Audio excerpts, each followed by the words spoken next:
കുറേ നാളുകൾക്ക് ശേഷം, അതായത് ബിഗ് ബോസ് തുടങ്ങി ഒരിടയ്ക്ക് ആ ജിസേൽ ആ ഒരു ഇഷ്യൂ ഒക്കെ വന്നതിന് ശേഷം കുറച്ച് നാളായിട്ട് അനുമോൾ ഭയങ്കര സൈലൻ്റ് ആയിരുന്നു. കാരണം പേടിയായിരുന്നു അനുമോൾക്ക് എന്തെങ്കിലും മിണ്ടാൻ ലാലേട്ടൻ്റെ അടുത്ത്. എന്ത് ചോദിച്ചാലും മിണ്ടാതിരിക്കുകയായിരുന്നു അനുമോളുടെ പതിവ്.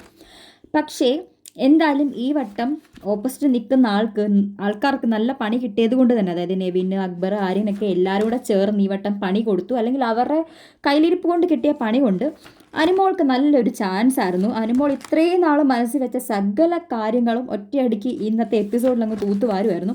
അനുമോൾ ഫാൻസിന് ഇതൊരു നല്ല സന്തോഷ വാർത്തയാണ്. നല്ല രീതിയിൽ അനുമോൾ പറഞ്ഞിട്ടുണ്ട്.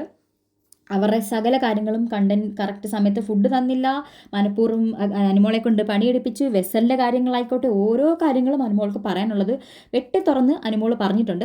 അതേപോലെ ഫുഡ് അവർ വേസ്റ്റ് ആക്കുന്ന കാര്യം, ലാലേട്ടൻ അനുമോളെ വിട്ടിട്ട് അവിടെ പാത്രം കഴുകാത്ത എന്തോ കാര്യം ചോദിക്കുമ്പോൾ അവിടെ പോയിട്ട് ഒരു അടച്ചു വെക്കാത്ത ഫുഡും എക്സ്ട്രാ ആയിട്ട് ഉണ്ടാക്കി കളയുന്ന ഫുഡിൻ്റെ കാര്യം, റേഷൻ വേസ്റ്റ് ആക്കുന്ന കാര്യം ഒക്കെ അനുമോൾ ലാലേട്ടൻ്റെ മുൻപിൽ നല്ല വൃത്തിക്ക് അവതരിപ്പിക്കുന്നുണ്ട്.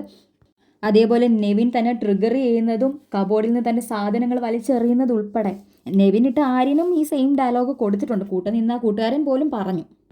അപ്പം അനുമോൾ ഈ ദിവസം അനുമോളുടെ ആയിരുന്നു. അനുമോൾ അങ്ങ് പൊളിച്ചടക്കി. അനുമോൾക്ക് സന്തോഷവുമായി.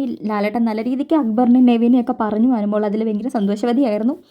എല്ലാവരും അനുമോളുടെ സപ്പോർട്ടും ചെയ്ത് നിന്നു. എല്ലാവരോടും ഒരുമിച്ച് അവരെ ആക്രമിച്ചു. അനുമോൾക്ക് അതിനകത്ത് നല്ല രീതിയിൽ ഒരു ബെനിഫിറ്റ്സും ഉണ്ടായിരുന്നു.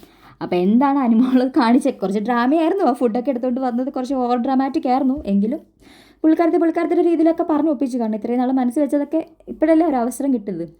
അപ്പോൾ നിങ്ങൾക്ക് എന്താ തോന്നിയെന്ന് വെച്ചാൽ കമൻറ്റ് ചെയ്യുക. അതേപോലെ ചാനലിൽ കൂടുതൽ അപ്ഡേറ്റ്സിനായിട്ട് ചാനൽ സബ്സ്ക്രൈബ് ചെയ്യുക, ഷെയർ ചെയ്യുക, ലൈക്ക് ചെയ്യുക.